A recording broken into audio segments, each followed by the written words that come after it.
ಇವತ್ತಿನ ರೆಸಿಪಿ ಕಡಲೆಕಾಳು ಉರುಸ್ಲಿ ಮತ್ತು ಸೌತೆಕಾಯಿ ಕೋಸಂಬರಿ. ಸಾಮಾನ್ಯವಾಗಿ ಶಿವರಾತ್ರಿ ಹಬ್ಬ ಅಂದ್ರೇ ತುಂಬ ವಿಶೇಷ. ಅವತ್ತು ಉಪವಾಸ ಜಾಗರಣೆ ಎಲ್ಲ ಇದ್ದೇ ಇರುತ್ತೆ. ಆ ಕಾರಣದಿಂದಾಗಿ ಇವತ್ತು ನಾನು ಕಡಲೆಕಾಳು ಉರುಸ್ಲಿ ಮತ್ತು ಸೌತೆಕಾಯಿ ಕೋಸಂಬರಿ ಯಾವ ರೀತಿ ಮಾಡೋದು ಅಂತ ಹೇಳ್ಕೊಡ್ತಾ ಇದ್ದೀನಿ. ಯಾಕೆಂದರೆ ಉಪವಾಸ ಅಂದಾಗ ಸಾಮಾನ್ಯವಾಗಿ ಎಲ್ಲರ ಮನೆಯಲ್ಲೂ ರೈಸ್ ಐಟಮ್ನ ತಿನ್ನೋದಿಲ್ಲ. ಆ ಕಾರಣಕ್ಕೋಸ್ಕರ ನಾನು ಈ ಎರಡು ಐಟಮ್ಸ್ಗಳನ್ನ ಯಾವ ರೀತಿಯಾಗಿ ಮಾಡೋದು ಅಂತ ತೋರಿಸ್ಕೊಡ್ತಾ ಇದ್ದೀನಿ. ನಮಸ್ಕಾರ ಸ್ನೇಹಿತರೆ, ನಮ್ಮ ನಿರೀಕ್ಷೆ ಟಿವಿ ಕುಕಿಂಗ್ ಚಾನಲ್ಗೆ ಆತ್ಮೀಯ ಸ್ವಾಗತ. ಚಾನಲ್ಗೆ ಹೊಸಬರಾಗಿದ್ದರೆ ಇದುವರೆಗೂ ಚಾನಲ್ನ ಸಬ್ಸ್ಕ್ರೈಬ್ ಮಾಡದೇ ಇರೋರು ದಯವಿಟ್ಟು ಚಾನಲ್ನ ಸಬ್ಸ್ಕ್ರೈಬ್ ಮಾಡಿ, ಪಕ್ಕದಲ್ಲಿರುವಂಥ ಬೆಲ್ ಗಂಟೆಯನ್ನು ಒತ್ತಿ. ಇದರಿಂದ ನಾವು ಮಾಡುವಂಥ ಹೊಸ ಹೊಸ ರೆಸಿಪಿಗಳು ಆದಷ್ಟು ಬೇಗ ನಿಮ್ಮನ್ನು ತಲುಪುತ್ತೆ. ಬನ್ನಿ ಈಗ ರೆಸಿಪಿಯನ್ನು ಮುಂದುವರಿಸೋಣ. ಮೊದಲನೇದಾಗಿ ಇಲ್ಲಿ ನಾನು ಕಡಲೆಕಾಳು ಉಸ್ಲಿ ಯಾವ ರೀತಿಯಾಗಿ ಮಾಡೋದು ಅಂತ ತೋರಿಸ್ಕೊಡ್ತಾ ಇದ್ದೀನಿ. ಇದಕ್ಕೆ ಬೇಕಾಗಿರುವಂಥ ಸಾಮಗ್ರಿಗಳು ಅಂದರೆ ನಾನಿಲ್ಲಿ ಕಡಲೆಕಾಳನ್ನ 3 ವಿಷಲ್ಲು ಬೇಯಿಸಿ ಇಟ್ಕೊಂಡಿದ್ದೀನಿ. ನಂತರ ನಾನು ಇಲ್ಲಿ ಒಗ್ಗರಣೆಗೆ ಕರಿಬೇವನ್ನು ತಗೊಂಡಿದ್ದೀನಿ. ನಂತರ ಗ್ರೀನ್ ಚಿಲ್ಲಿಯನ್ನು ತಗೊಂಡಿದ್ದೀನಿ, ಕೊತ್ತಂಬರಿ ಸೊಪ್ಪನ್ನು ತಗೊಂಡಿದ್ದೀನಿ. ನಂತರ ಸ್ವಲ್ಪ ಕಾಯಿ ತುರಿಯನ್ನು ತಗೊಂಡಿದ್ದೀನಿ. ನಂತರ ಒಂದು 7-8 ಎಸಳು ಬೆಳ್ಳುಳ್ಳಿಯನ್ನು ತಗೊಂಡಿದ್ದೀನಿ. ಈಗ ಬೇಯಿಸಿ ಇಟ್ಕೊಂಡಿರುವಂಥ ಕಡಲೆಕಾಳನ್ನು ಒಂದು ಸ್ಟ್ರೈನರಿಂದ ಅದನ್ನ ಸೋಸ್ಕೊಳ್ಳೋಣ. ಯಾಕೆಂದ್ರೆ ಅದ್ರ ನೀರಿನ ಅಂಶನೆಲ್ಲ ನಾವು ತಕ್ಕೊಳ್ಬೇಕು. ಕಾಣಿಸ್ತಾ ಇದೆಯಲ್ವಾ? ಈ ರೀತಿ ಸ್ಟ್ರೈನರಿಂದ ಅದನ್ನ ಪೂರ್ತಿಯಾಗಿ ನೀರು ಇದಾಗೋ ತನಕ ಹಾಕೊಳ್ಳೋಣ. ಈಗ ನೆಕ್ಸ್ಟ್ ನಾವು ಒಗ್ಗರಣೆಯನ್ನ ಈಗ ಗ್ಯಾಸ್ ಮೇಲೆ ನಾನು ಒಂದು ಪ್ಯಾನ್ ಅನ್ನು ಇಟ್ಕೊಂಡ್ಬಿಟ್ಟು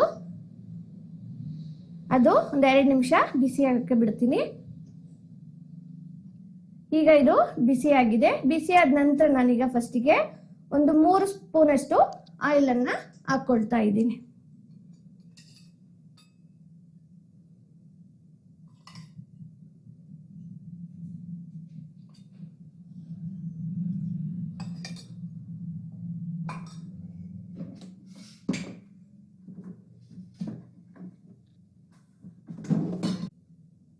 ಈಗ ಎಣ್ಣೆ ಕಾದಿದೆ.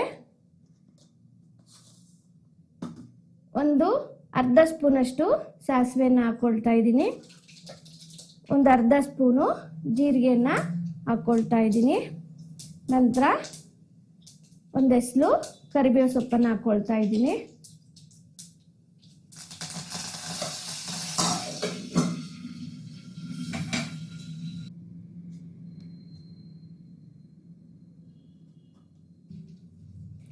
ಈಗ ಇಲ್ಲಿ ಒಂದು 7-8 ಎಸಳು ಬೆಳ್ಳುಳ್ಳಿಯನ್ನ ಈ ಕುಟ್ಟ ಕಲ್ಲಿಗೆ ಹಾಕೊಂಡು ಇದನ್ನ ಚೆನ್ನಾಗಿ ಚಚ್ಕೊಳ್ತೀನಿ. ಪೀಸ್ ಮಾಡ್ಕೊಳ್ಳೋಕ್ಕಿಂತ ಈ ರೀತಿ ಚಜ್ಜಿದ್ರೆ ಇದ್ರ ಪರಿಮಳ ಚೆನ್ನಾಗಿರುತ್ತೆ.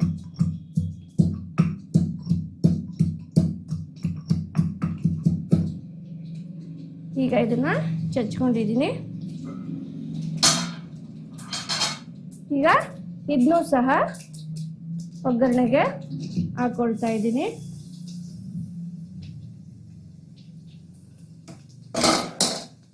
ನಂತರ ಇಲ್ಲೊಂದೆರಡು ಗ್ರೀನ್ ಚಿಲ್ಲಿಯನ್ನ ಸಣ್ಣಗೆ ಕಟ್ ಮಾಡ್ಕೊಂಡಿದ್ದೆ, ಅದನ್ನು ಸಹ ಹಾಕೊಳ್ತಾ ಇದ್ದೀನಿ.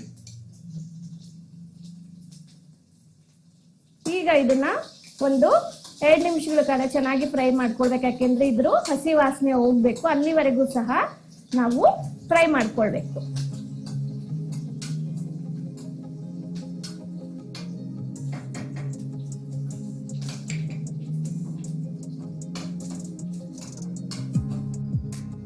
ಈಗ ಕಾಯಿ ತುರಿಯನ್ನ ಹಾಕೊಳ್ತಾ ಇದ್ದೀನಿ. ಈಗ ಕಾಯಿ ತುರಿಯನ್ನ ಹಾಕೊಂಡ್ಬಿಟ್ಟು ಚೆನ್ನಾಗಿ ಇದನ್ನ ಮಿಕ್ಸ್ ಮಾಡ್ಕೊಳ್ತೀನಿ. ಈ ರೀತಿ ಸ್ವಲ್ಪ ಬಾಡಿಸ್ಕೊಳ್ಬೇಕು. ಈಗ ನಾನು ಬೇಯಿಸಿಟ್ಕೊಂಡಿರುವಂಥ ಕಡಲೆಕಾಳನ್ನ ಹಾಕೊಳ್ತಾ ಇದ್ದೀನಿ. ಇದಕ್ಕೆ ನಾನು ಒಂದು 2 ಸ್ಪೂನ್ ಅಷ್ಟು ಕಡಲೆ ಬೀಜನೂ ಸಹ ಹಾಕೊಂಡಿದ್ದೀನಿ, ಟೇಸ್ಟ್ ಚೆನ್ನಾಗಿರುತ್ತೆ ಅಂತ. ಅದನ್ನು ಸಹ ಹಾಕೊಂಡು ಈಗ ಚೆನ್ನಾಗಿ ಮಿಕ್ಸ್ ಮಾಡ್ಕೊಳ್ತೀನಿ. ಈಗ ಇದು ಒಂದು 2 ನಿಮಿಷಗಳ ಕಾಲ ಚೆನ್ನಾಗಿ ಫ್ರೈ ಆಗ್ಬೇಕಂದ್ರೆ ನಾವು ಹಾಕಿರೋಂಥ ಕಾಯಿ ತುರಿ, ಹಸಿರು ಮೆಣಸಿನಕಾಯಿ, ಆ ಫ್ಲೇವರ್ ಎಲ್ಲ ಚೆನ್ನಾಗಿ ಹೊತ್ಕೊಳ್ಬೇಕಲ್ಲ. ಅದಕ್ಕೆ ಒಂದು 2 ನಿಮಿಷಗಳ ಕಾಲ ನಾವು ಚೆನ್ನಾಗಿ ಫ್ರೈ ಮಾಡ್ಕೊಳ್ಳೋಣ.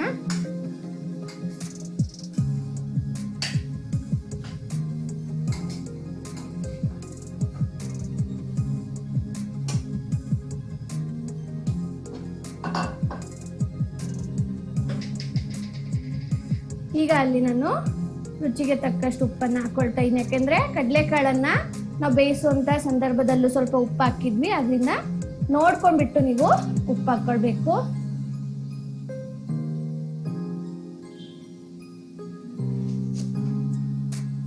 ಈಗ ಇದನ್ನ ಚೆನ್ನಾಗಿ ಮಿಕ್ಸ್ ಮಾಡ್ಕೊಳ್ಬೇಕು.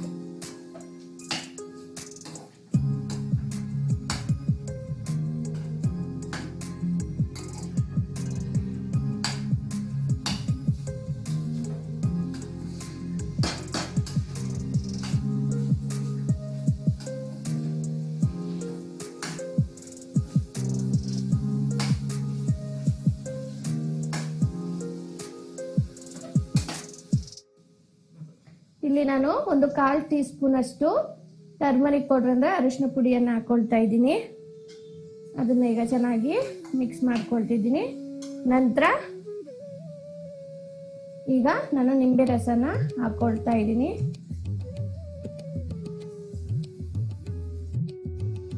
ಈಗ ಕೊನೆಯದಾಗಿ ನಾನು ಸಣ್ಣಗೆ ಹೆಚ್ಚಿಟ್ಕೊಂಡಿರುವಂತ ಕೊತ್ತಂಬರಿ ಸೊಪ್ಪನ್ನು ಸಹ ಹಾಕೊಳ್ತಾ ಇದ್ದೀನಿ. ಹಾಕೊಂಡ್ಬಿಟ್ಟು ಈಗ ಚೆನ್ನಾಗಿ ಮಿಕ್ಸ್ ಮಾಡ್ಕೊಳ್ಳೋಣ.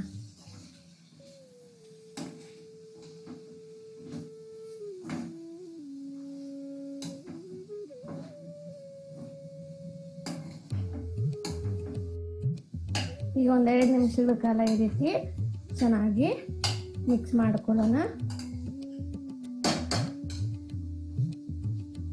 ನೋಡಿದ್ರಲ್ವಾ, ಉಪ್ಪು ಹುಳಿ ಖಾರ ಎಲ್ಲ ಇರುತ್ತೆ, ತುಂಬಾ ಟೇಸ್ಟಿಯಾಗಿರುತ್ತೆ.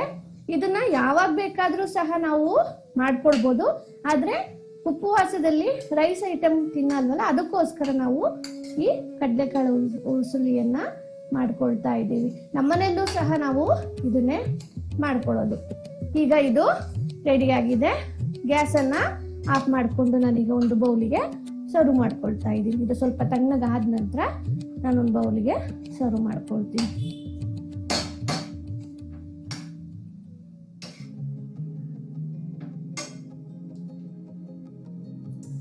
ಈಗ ನೆಕ್ಸ್ಟ್ ನಾವು 2ನೇ ರೆಸಿಪಿ ಸೌತೆಕಾಯಿ ಕೋಸಂಬರಿನ ಯಾವ ರೀತಿ ಮಾಡೋದನ್ನ ನೋಡೋಣ.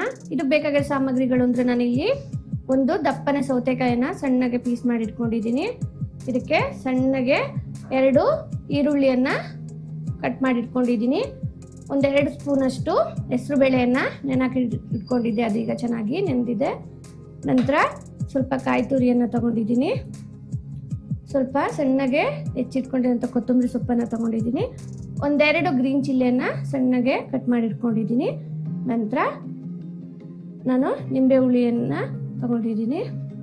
ನಂತರ ರುಚಿಗೆ ತಕ್ಕಷ್ಟು ಉಪ್ಪು. ಈಗ ನಾನು ಒಂದು ಬೌಲಿಗೆ ಮೊದಲಿಗೆ ಸೌತೆಕಾಯಿಯನ್ನು ಹಾಕೊಳ್ತಾ ಇದ್ದೀನಿ.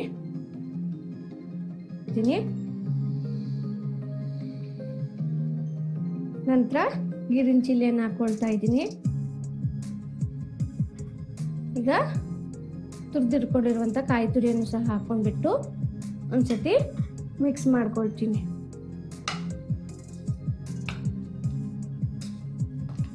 ಇದು ಚೆನ್ನಾಗಿ ಮಿಕ್ಸ್ ಮಾಡ್ಕೊಳ್ಬೇಕು.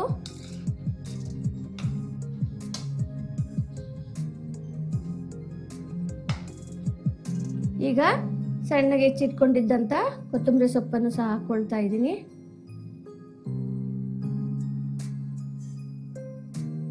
ನಂತರ ಈಗ ರುಚಿಗೆ ತಕ್ಕಷ್ಟು ಉಪ್ಪನ್ನು ಹಾಕೊಳ್ತಾ ಇದ್ದೀನಿ. ನೋಡಿಬಿಟ್ಟು ಹಾಕೊಳ್ಬೇಕು.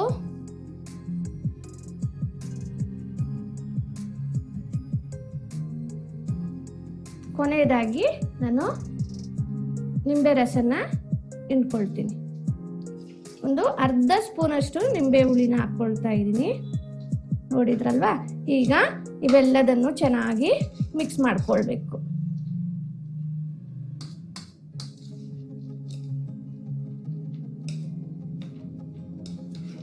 ಯಾಕೆಂದ್ರೆ ನಾವು ಹಾಕಿರುವಂತ ಉಪ್ಪು ಎಲ್ಲಾ ಕಡೆ ಹತ್ಕೊಳ್ಬೇಕು, ಅದರಿಂದ ಚೆನ್ನಾಗಿ ನಾವು ಮಿಕ್ಸ್ ಮಾಡ್ಕೊಳ್ಬೇಕು. ನೋಡಿದ್ರಲ್ವಾ, ಈಗ ಸೌತೆಕಾಯಿ ಕೋಸಂಬರಿನೂ ಸಹ ರೆಡಿ ಆಯಿತು. ನೀವು ಬೇಕಾದರೆ ಇದಕ್ಕೆ ಸ್ವಲ್ಪ ಕ್ಯಾರೆಟನ್ನು ಸಹ ತುರಿದು ಹಾಕ್ಕೊಳ್ಬೋದು, ಆದರೆ ನಾನಿಲ್ಲಿ ಬರೀ ಈರುಳ್ಳಿ ಮಾತ್ರ ಹಾಕ್ಕೊಂಡಿದ್ದೀನಿ. ನೋಡಿದ್ರಲ್ವಾ ಎಷ್ಟು ಈಸಿಯಾಗಿ ಬೇಗನೆ ನಾವು ಈ ಕೋಸಂಬರಿಯನ್ನು ತಯಾರಿಸ್ಕೊಳ್ಬೋದು ಅಂತ. ಈಗ ಈ ಸೌತೆಕಾಯಿ ಕೋಸಂಬರಿನೂ ಸಹ ರೆಡಿಯಾಗಿದೆ. ಇದನ್ನು ಸಹ ಈಗ ನಾನು ಒಂದು ಬೌಲಿಗೆ ಸರ್ವ್ ಮಾಡ್ಕೊಳ್ತೀನಿ. ನೋಡಿದ್ರಲ್ಲ ಸ್ನೇಹಿತರೆ, ಉಪವಾಸದ ಕಡಲೆಕಾಳು ಉಸ್ಲಿ ಮತ್ತು ಸೌತೆಕಾಯಿ ಕೋಸಂಬರಿ ರೆಡಿಯಾಗಿದೆ. ಈ ಉಪವಾಸನ ನೀವು ಹಬ್ಬಗಳಲ್ಲೇ ಮಾಡಬೇಕು ಅಂತ ಏನೂ ಇಲ್ಲ, ನಾರ್ಮಲ್ ಆಗಿ ಸಹ ಮಾಡ್ಬೋದು. ಅದರಲ್ಲೂ ವಾರಕ್ಕೊಂದ್ಸತಿ ಫುಲ್ಲು ದಿನ ಎಲ್ಲ ಮಾಡೋಕ್ಕಾಗಲಿಲ್ಲ ಅಂದ್ರೂ ಒಂದು ಟೈಮ್ ಆದರೂ ಸಹ ನೀವು ಮಾಡ್ಬೋದು.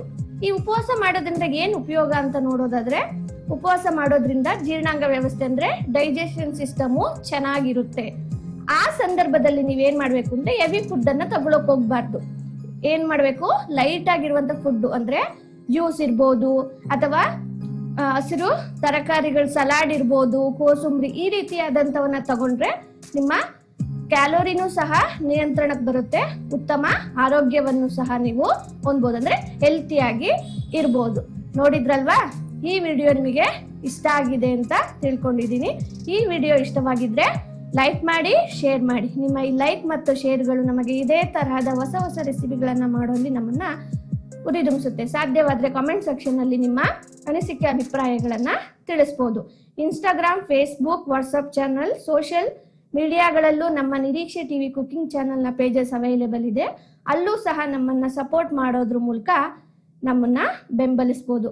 ಸರಿ ಸ್ನೇಹಿತರೆ, ಮತ್ತೆ ಹೊಸ ರೆಸಿಪಿಯೊಂದಿಗೆ ನಾಳೆ ಸಿಗೋಣ. ನಮಸ್ಕಾರ.